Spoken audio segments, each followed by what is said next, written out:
And we're live.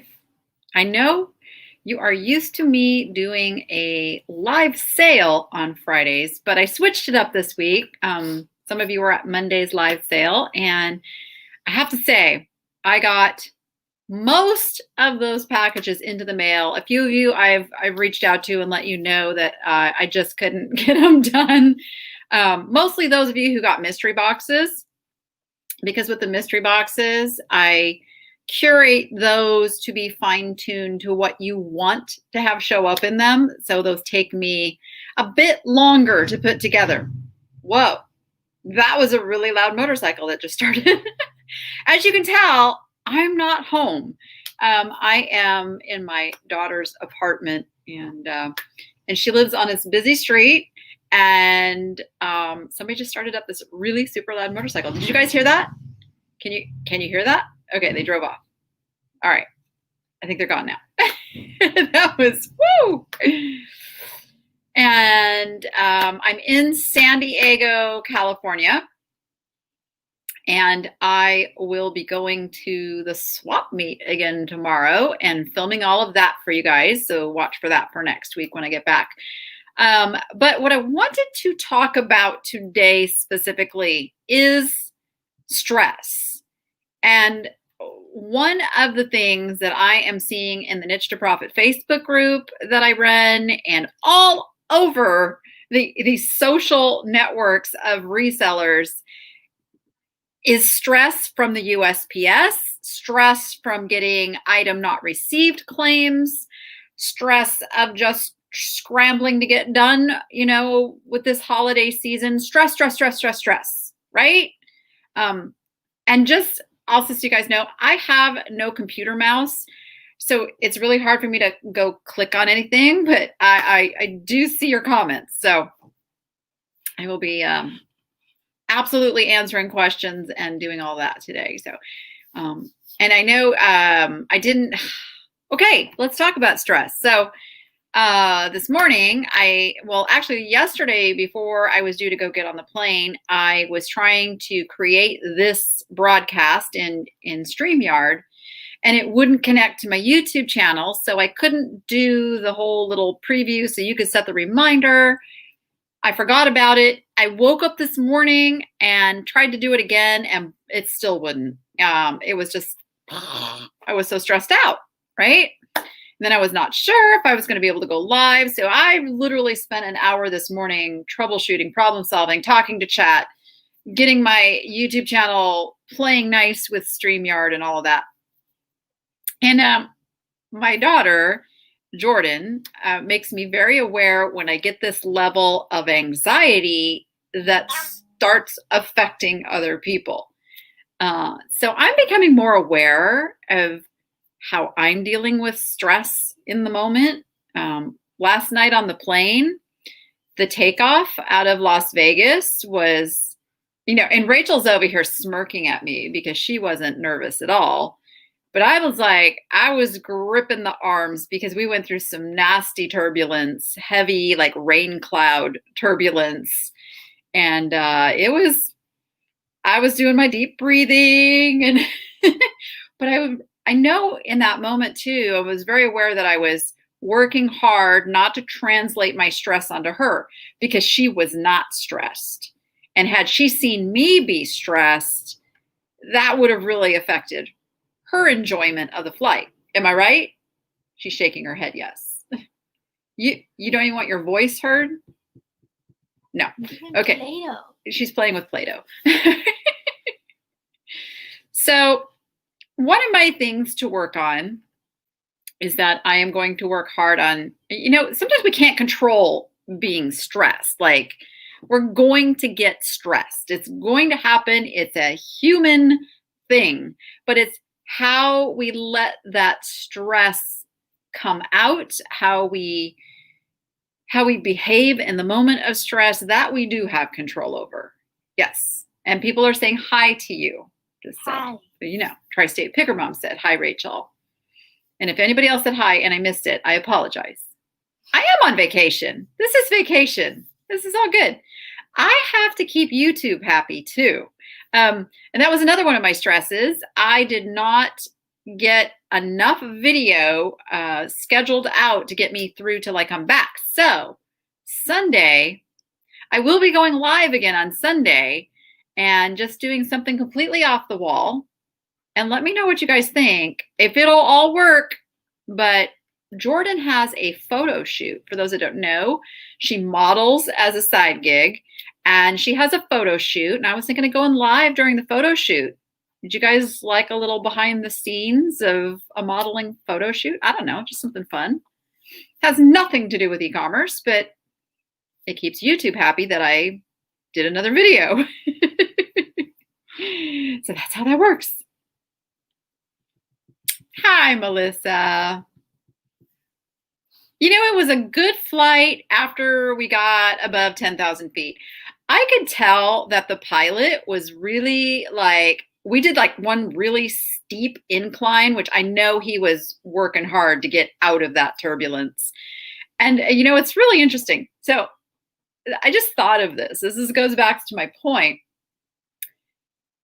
The flight was delayed because there was another connecting flight that was behind schedule. So we're, you know, people are on the plane and they're getting uptight and getting a little stressed. And there was a baby crying that was sitting in the back of the plane. The pilot literally got onto the speaker and started singing to this baby. He started singing, what was it? Hush, little baby, don't you, what is that? Mama's gonna buy you a mockingbird, or whatever that song is. He did like 3 verses, but he made it fun. He made it soothing for the baby, but he made it funny for the rest of the people on the plane, because he got to a point where he's like, Papa's gonna buy you 10 bottles of wine. And then the next verse, it was like, after that, it's not gonna matter.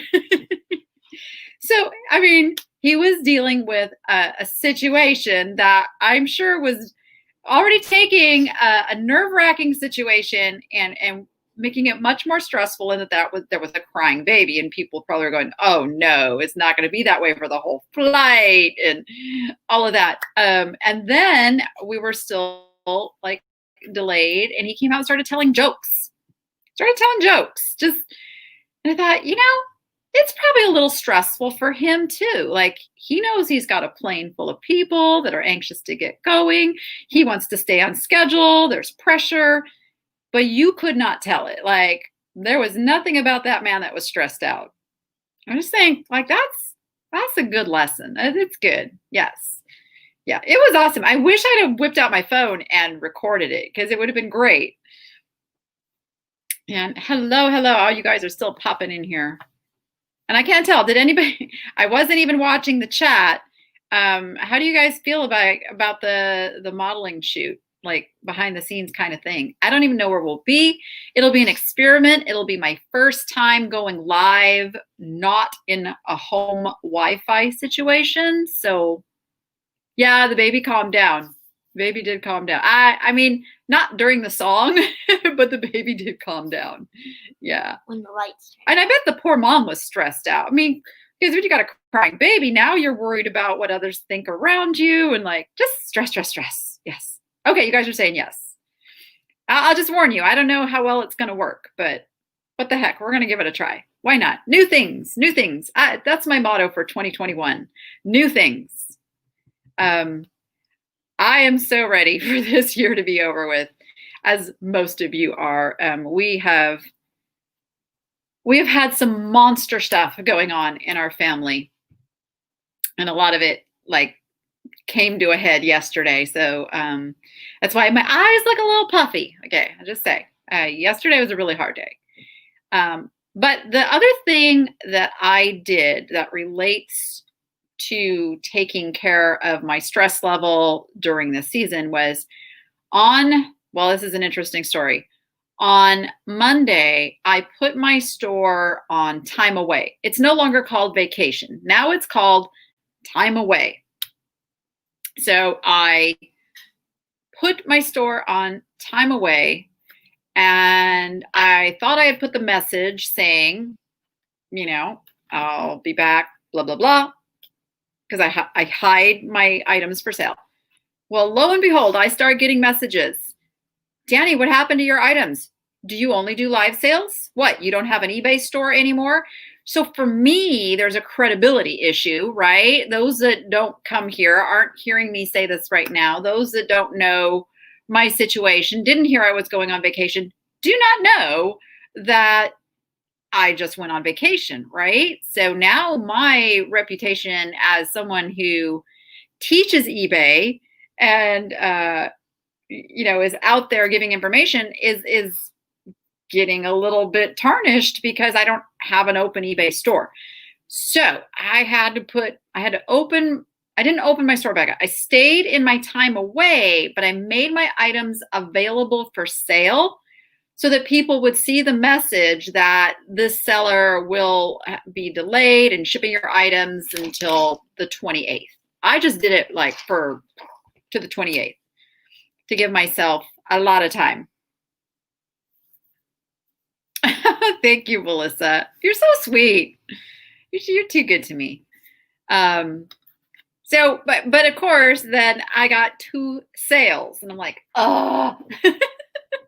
I got one of them shipped before I left, but I did not get the other one shipped. So they're going to have to wait. eBay's not going to ding me. And I'm not worried about eBay dinging me. I'm worried about customer being unhappy because they're ordering something and expecting it to get into the mail. So we have this whole USPS thing going on. So I know this is probably going to blow up the chat for a moment, but how many of you have gotten an item not received claim opened this week? Let's see. I have had 4. 4. Who else has had one?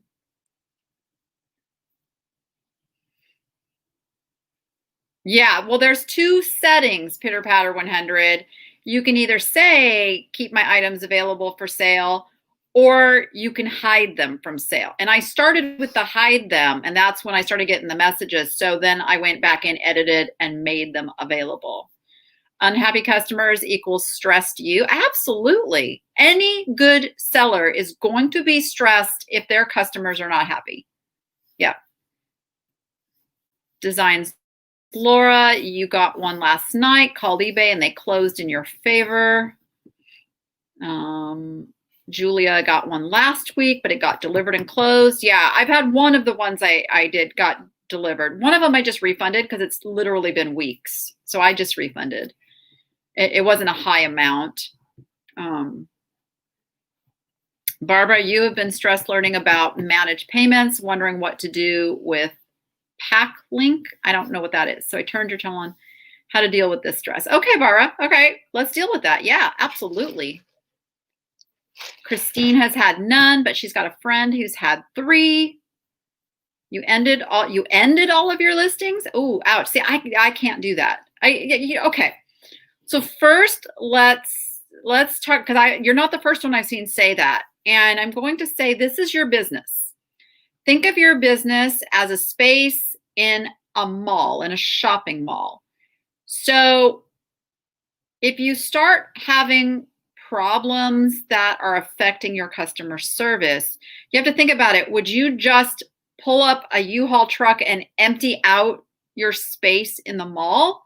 Or would you maybe just lock the doors for a while and close up? That's the analogy I want to give you, because I am not an advocate of just ending your listings, because those listings have some clout. They have a link that goes to Google. There's things that happen in the whole, the search algorithm and such, that ending your listings can be detrimental to you in the long run. We're just putting your store in time away mode and don't have them for sale is a much better option. And you can still work on the back end. You can tweak and work on listings and stuff and all of that. Yeah. So to those of you contemplating ending your listings, I'm going to tell you, don't do that.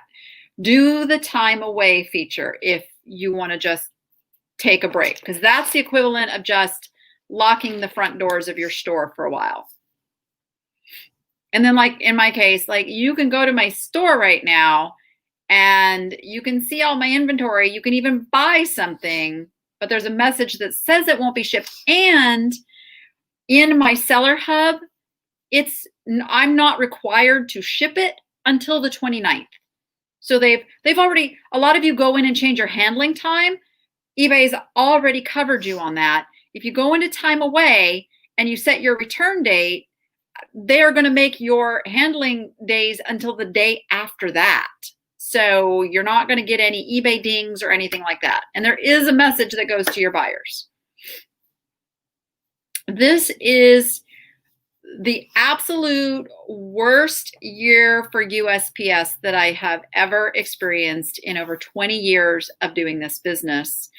And I have ideas why this is happening. A lot of people blame the sorting machines. They're blaming Cousin Rona and all of that. And really what it is that FedEx and UPS put really severe limits on the big retailers this year. So where do you think those retailers went? Their next option is USPS. So USPS got inundated with packages that they normally wouldn't have during this time of year. So you take that with a tremendously big e-commerce year for just the one-off sellers like you and me, combine that with the big retailers now having to use the USPS, they're just overwhelmed. They're just overwhelmed. And some of the hubs are more overwhelmed than others. I mean, the way it works, you have hundreds, maybe even thousands of post offices, right? You have several post offices that you can go to around you, but in large cities, there are what are called hubs.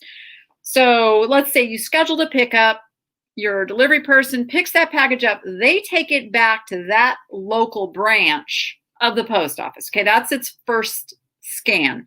Now they are supposed to scan somewhere, either when they pick it up, some are choosing to do it when they pick it up, others are doing it when they get back to the branch that evening.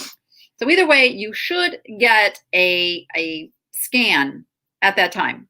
Some are not scanning. We know this to be fact. So what then happens is that gets processed and then put on a truck and it goes to the next hub in that city.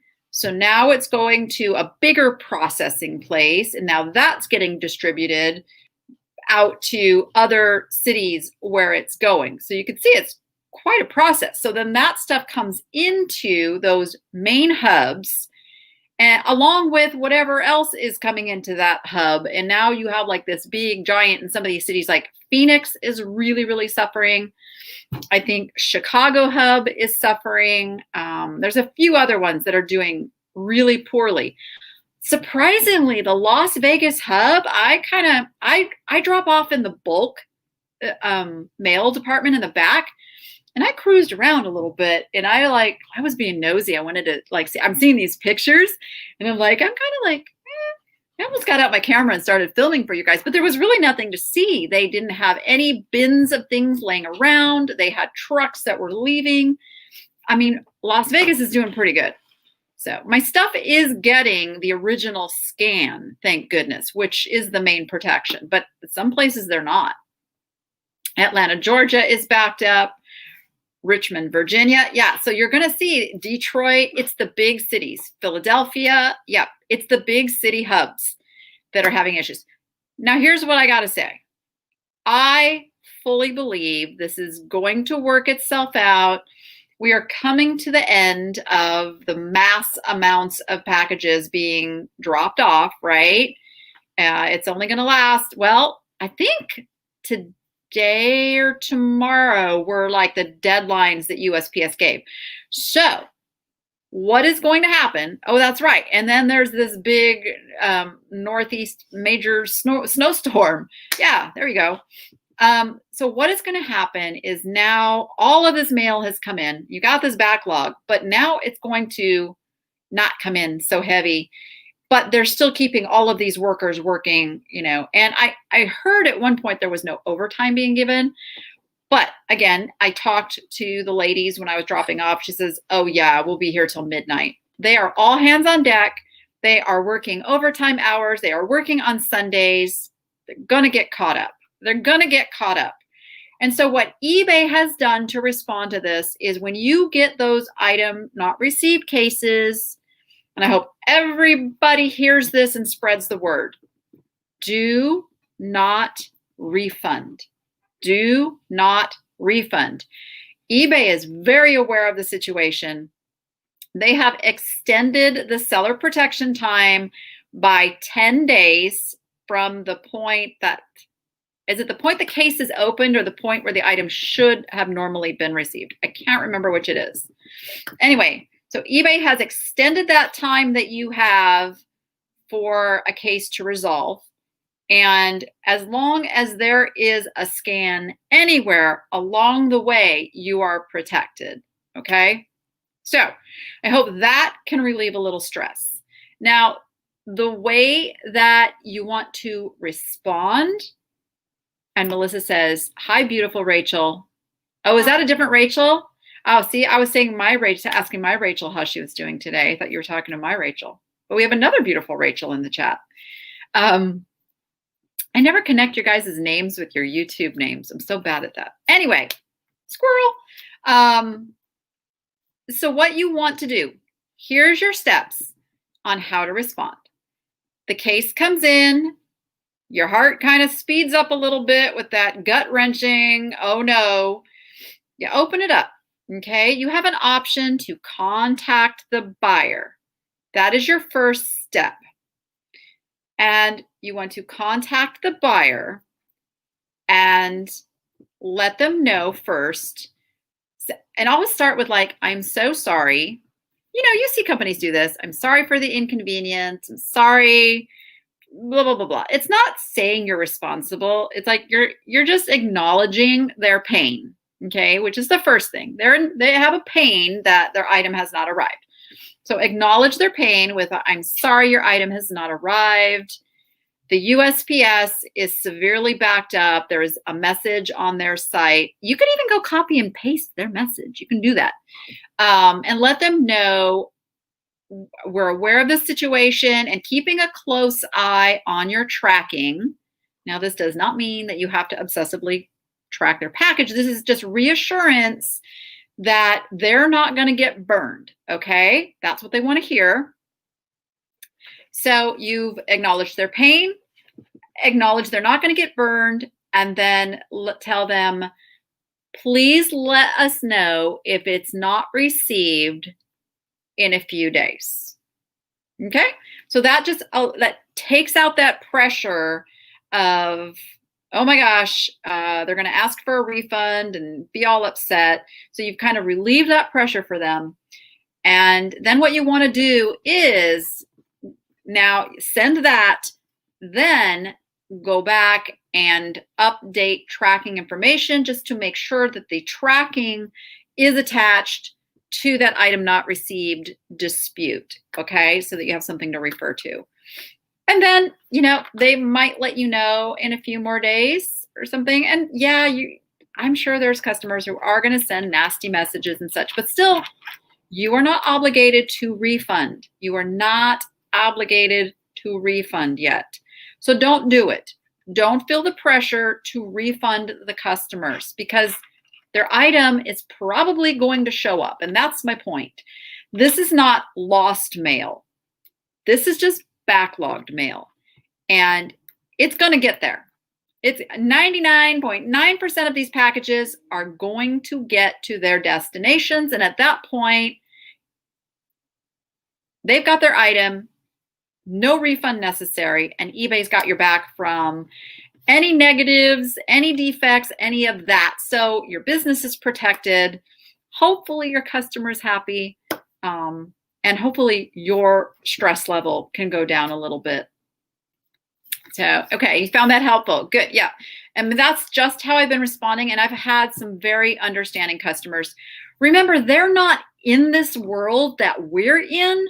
So they're not aware of how to go check their tracking. They're not aware even that maybe the USPS has problems unless they're watching the news. So just, Yeah, just relieve that pain. Okay, so let's see. How does it work if we paid for third-party insurance and the claim can't be filed before the 10 days are up? Don't file the insurance yet. Literally, don't file the insurance yet. Those packages are going to show up. They're going to show up. I suspect that a huge amount of them are going to show up over this next week because the incoming packages are slowing down, and now they can put more into the outgoing packages, and they're going to get there. Yeah. But then after that, you just wait. You got to wait the 10 days. Just communicate with your customers and let them know you can't file any kind of a claim for 10 days under the circumstances. Barbara says, yes, they are overwhelmed. I went to post office today and the postman behind the counter did nothing but apologize to me. I feel sorry for some of the postal workers. Yeah, they're used to it. Like, this happens to a degree every year. It's just that this year has been really overwhelming. And I don't know if you guys have noticed, I am finding people's patience level, tolerance level, kindness level has gone down considerably in 2020. I'm finding people are hurting. People are frustrated with everything that is happening this year. And if they have an outlet for some of that, to let some of that steam out, they're going to do it. And I'm sure that postal workers are getting a big brunt of that. Yeah, so all of you, just spread as much kindness as you can. And I know people can't see our smiles. Like, I actually tell people, like, I'm smiling at you, because I can't see it behind our masks, right? We've lost the smile. It's kind of a crazy time. Yes, and many of you are waiting for packages from me. I assure you, they're going to get there. And I just went and checked, and like I said, Vegas is running pretty good. So depending where you're at, it shouldn't be too delayed. Your post office didn't even have a line today. Yeah, see, that's good. That's awesome. Yes, be kind no matter what. We have no idea what others are dealing with. That's true, because everybody's dealing with stuff. Everybody's dealing with stuff. Yeah, I don't really see the delivery person who comes to my house, but I leave water out for her, and when I have more than 10 packages, I try to go drop it off myself, because that's the thing. They have 5 minutes for a pickup, whether you have one package or 50. So if you have 50 packages, try to take them down to the hub. Also, if you directly find your hub and you take them there, if it's feasible. It's like, for me, it's 20 minutes away, so it's feasible. I know it's not feasible for all of you, but if that is something you can do, that shaves off at least half a day of processing and gets the packages on their way quicker. Yeah. Yeah, you have to make eyes expressive to show your smile. Raise those eyebrows. Yeah, exactly. So now, any other questions about that? Because then I want to deal with the managed payment stress. And I know it got lagged, so I have to wait for you to hear the question I just asked, because it's not instant. A good thing you can't afford Botox anymore. That's funny. I know we're all going to have like the wrinkles in our foreheads from, look, I'm smiling. Oh, and Canadian Post is fine. Oh, that's good to know. Well, Melissa, hopefully then, the package that I sent to you is going to be there any day. That'd be awesome. Okay, managed payments. I have to tell you, my only frustration right now with managed payments has to do with the item not received claims, and that is that they hold the funds. And I'm poor Harry Temkin. I've been pretty vocal about my displeasure of my funds being held for these item not received cases. and the fact that there was no message that I could just take my items off sale. Yeah, he's been hearing a lot from me. But yeah, that's what's going to happen is, I mean, I understand the reasoning behind eBay doing it. You know, for a case is opened, they want to make sure that if that buyer needs to be refunded, that the funds are there, because this has been something that's been a problem in the past. What I feel they need to take into consideration is the reputation of the seller. You know, I mean, I've been a seller for 22 years. I've had a really good reputation on the site. So you would think they'd be able to flip a little switch and say, hey, this seller's cool, and we're sure that if there's a problem, it's going to get paid for.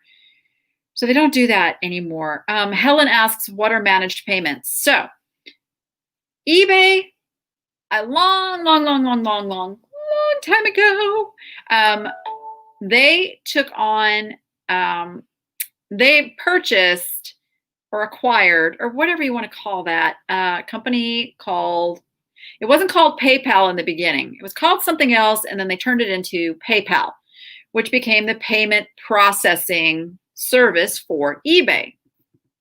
And then PayPal grew and grew and grew, and then PayPal started being able to take payments from all over the place.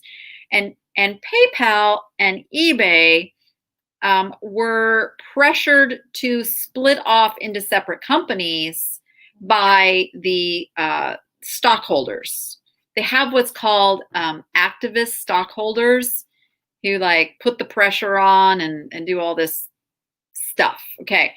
So there was pressure for them to split. So finally, about 5 years ago, PayPal and eBay split. PayPal became an independent company, but they've had this 5-year contract to keep PayPal and eBay working together since it was the payment processing system. And so eBay has been moving into what's called managed payments. It was developed, and then they brought in like the first round of, oh, I have to show that. They brought in the first round of sellers to kind of guinea pig it, work out all the little nuts and bolts that have to happen. So for 2 years, it was like in a beta program. And earlier, I believe it was earlier this year, they started pushing sellers into it in batches. And so some of you have been invited in, some of you have not. If you have the invitation, I'm just going to say, stop procrastinating, just do it. Because you don't want to get to the point where they tell you you have until X date to get registered for managed payments, or your account is going to be suspended. And yes, they will do that. And so you don't want to leave it to where there's a problem connecting to your bank and all of that stuff. Just do it now and give yourself time to work out any issues. You want a separate bank account for your business. You want to get, if you're right now pushing things into a personal checking account, I am going to encourage you to open an account that is specifically for your business. It can be for all of your e-commerce business. It doesn't just have to be for your eBay, but all of your e-commerce revenue should come into a business account. And it doesn't have to actually be a business account with the bank, just a separate account. So it can be a personal checking account, but it's just slated for your business. I mean, there are, if you're a bigger business than that, there are benefits to having a business account, but that's something to work out with your bank. But okay. So once you do that, now what happens is you're in managed payments, and you will get your money from eBay transferring it into your bank account instead of it going into PayPal anymore. So it takes about 3 days for the money to bump into your bank account. Now, I set up for daily payouts. There's daily or weekly. I set up for daily, and I don't really even notice anything. It's just every day I'm getting a deposit. It's all good. I've always got pending funds in there to print my labels from, because you can print your shipping labels from pending funds.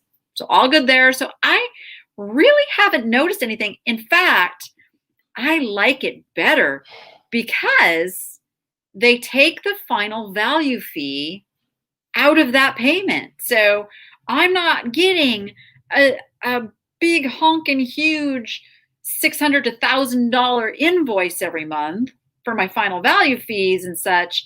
I'm getting a small invoice from eBay that is just for my store subscription and any like FedEx fees and extras. So it's pretty cool. I love it for that. But yeah, they do hold the funds if a claim is open. And there's a lot of sellers pressuring eBay on that right now because you got to a point with PayPal where they trusted you.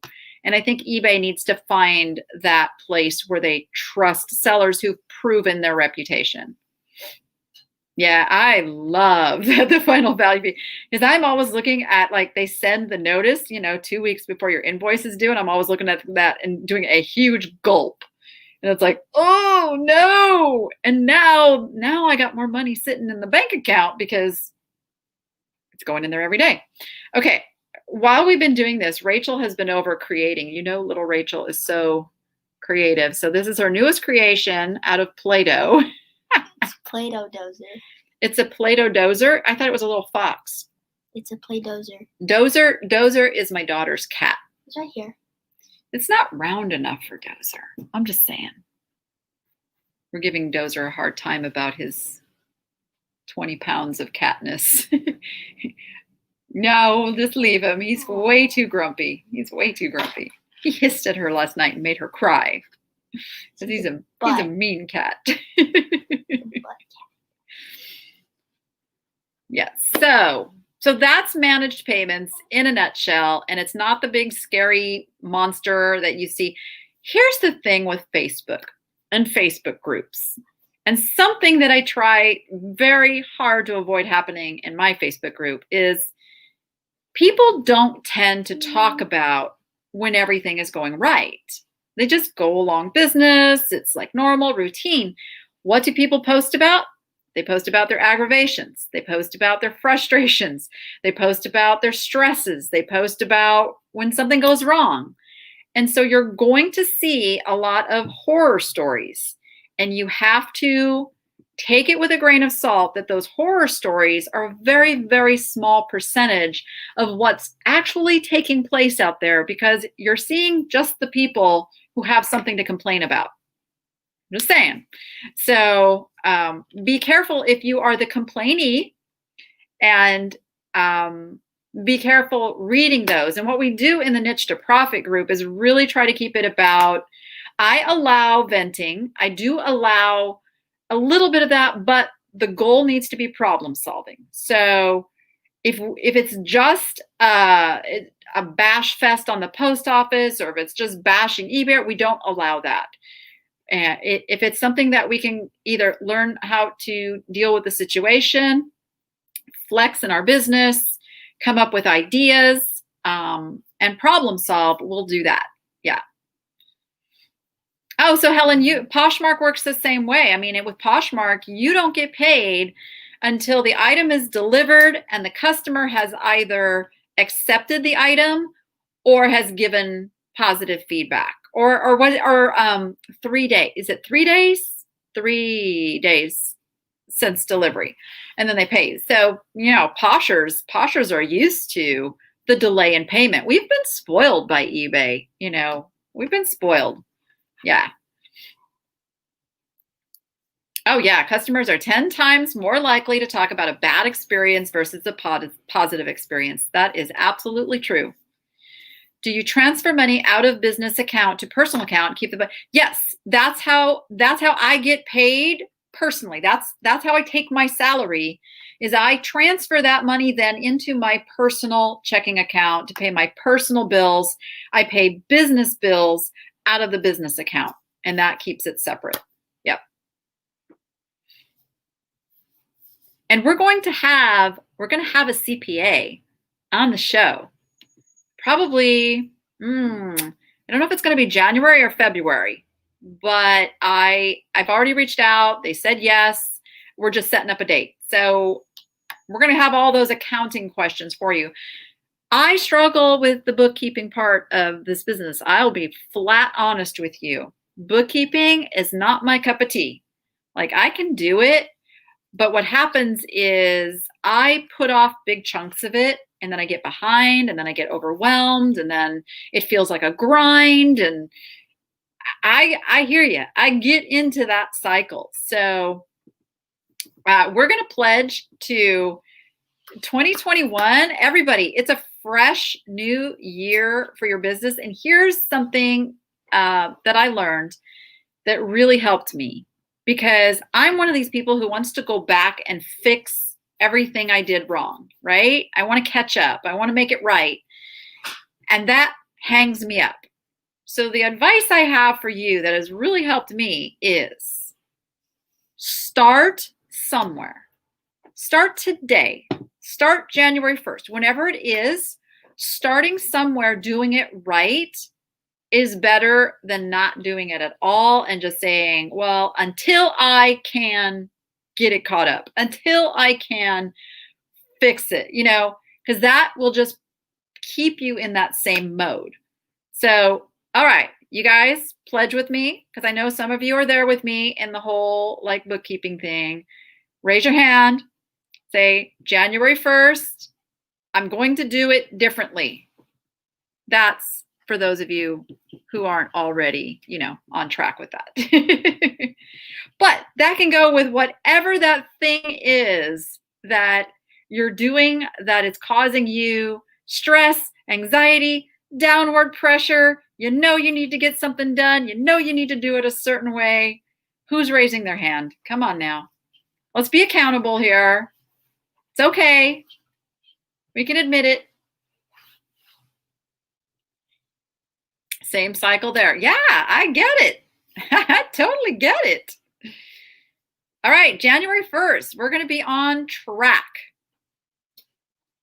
Going to get these businesses on fire. You were trying to get your son to set up an Excel spreadsheet for you, but it's been months. I need help figuring this out, or I need use Google Sheets. Google Sheets works very similar to Excel, but it's much more user-friendly. Like I can do Google Sheets, I can't do Excel. So I'll tell you, for those who haven't heard me say it before, is some of you typing that in. I love it. Both your hands are up. I love that. Okay, so I shop. I bring the stuff home. I have a Google Sheet where I put where I bought the stuff, the date I bought the stuff. I break down what I spent on each item. I put what the item is. Now, this is then also the sheet that I can work off of to put in the amount that I'm going to ask for it. So I do my research here. I create my title here, which you can or don't need to do. But then when an item sells, I can go into that spreadsheet, and now I can break out let me try to remember all of my columns. So I got what I'm going to list it for. Okay, then I have what it's sold for, like the actual, like what the item sold for, the date, and then I put total collected, because we collect sales tax, we collect shipping in that. So total collected, then I put shipping cost, my actual cost to ship, what I paid for the label. I used to have PayPal fee in there. So if you still do a PayPal fee, put your PayPal fee separate, eBay fee. And then at the end, I have just a little function in there that will total up all the fees. And then the next column subtracts the fee, the cost of the item from the total amount collected, and gives me my net profit. And there it is. Like, I said a lot of words there, but it's really a simple process. Really a simple process. Oh, Lindy has a spreadsheet. I forgot about that. I haven't seen Lindy's spreadsheet. I'll have to go look at that and see if that works. And I can't scroll up. I saw a question come in. I'm on a MacBook, guys, and I don't do Apple products, and I don't know how to scroll up and read the chat. Oh, Rachel's going to help me. She's going to make sure that her face isn't. She's scrolling for me. Okay. Wait. No, keep going. Keep going. Keep going. It was further. There it is. Okay. That's what I wanted. Okay. So the question was, thank you, Rachel. When you have a not as described return in which seller pays for return, where do you find the amount eBay is charging seller for the return shipping? So if it's an item not as described, usually you are paying for that return. Is that what you meant? Yeah, where the seller pays for the return. So where do you find the amount eBay is charging seller for the return shipping? That should show up when you go into your account and pull up one of the eBay invoices. It should be itemized out in there that they charged you for that label. Okay, how do I go back now, Rachel? Oh, wait. Just show me what you did so I can do it again. 2 fingers, you scroll down. 2 fingers? 2 fingers. Oh, it's that simple? Oh my goodness. So here's the thing, guys. If you are technology challenged, because I saw that come across there. Oh, some of you already knew this. Just ask a teenager. Because they know everything, right? I have a laptop. Most laptops are the same. Oh, that's funny. I just learned. Don't I have some announcements about those things? Seller help. Oh, coming soon, Melissa. Coming soon. Coming soon.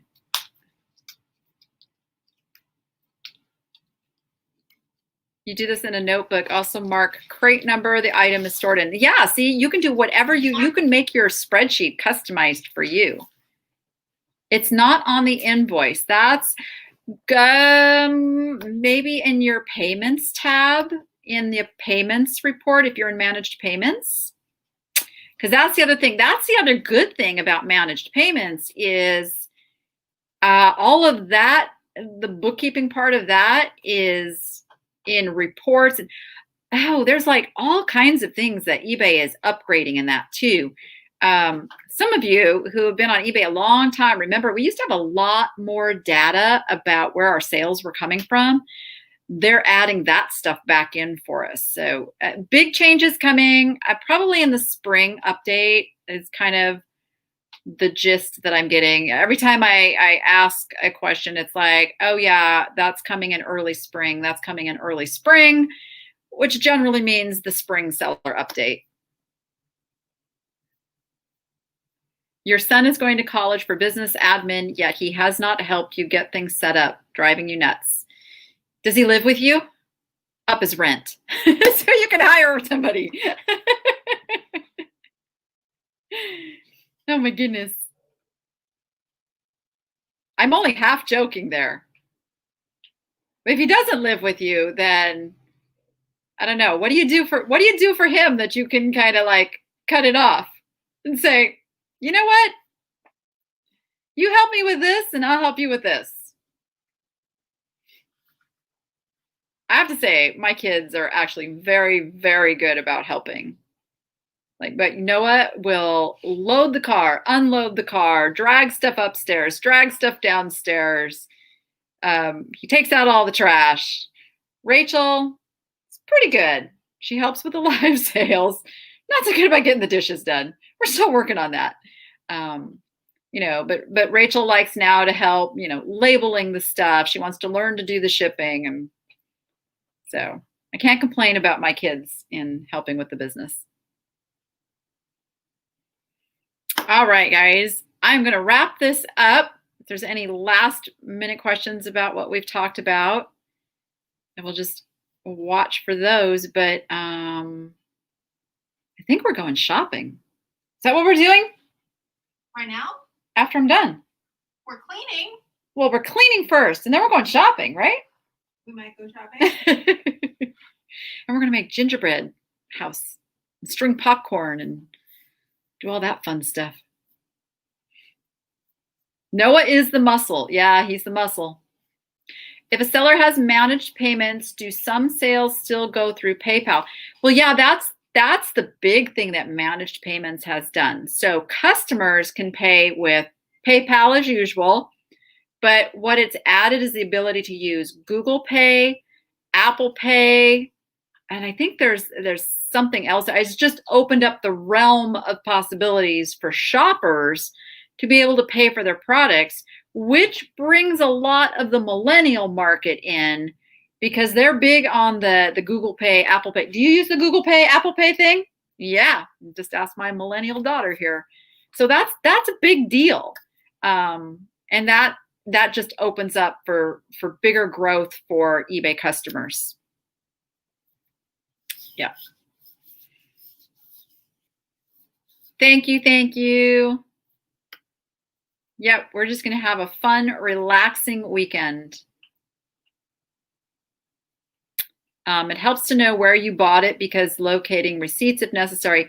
Yeah, and honestly, that record counts. Like that's credible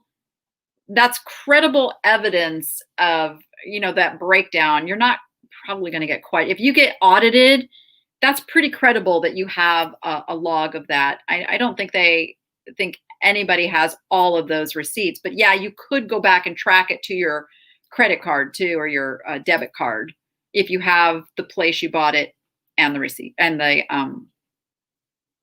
date and the place you bought it. Yes, thank you. For me, it also tells me, here you go, guys. It tells me where I should be shopping more and shopping less. If you consistently have certain stores and you see that stuff is selling and your margins are good and you're making good money, then you have that information to go there or find more places like that. So think about that data advantage. I don't do the Google Apple Pay thing either. But then I'm old. Just saying. All right, guys. I will, like I said, I'm going to go live on Sunday. Watch for a notification. If you're not already subscribed, hit that subscribe button and hit the little bell, all notifications, and it'll tell you when I go live. I'm not sure what time it'll be. And it'll be a test. It may not last long if it doesn't go well. But crossing fingers, it'll be a good test because then that makes it possible for me to do more things like out in the field. I'm just saying. Like, from an antique booth or something of that sort. So that, and I'll be back on Monday as well for our regular topic type live chat. And so with that, yes, maybe I'll bring cake. Go be profitable and make it fun. And we will see you on Sunday. There will be a video coming out tomorrow that's scheduled ahead, and then I'll be live on Sunday. So I'll see you then. All right. Bye, everyone.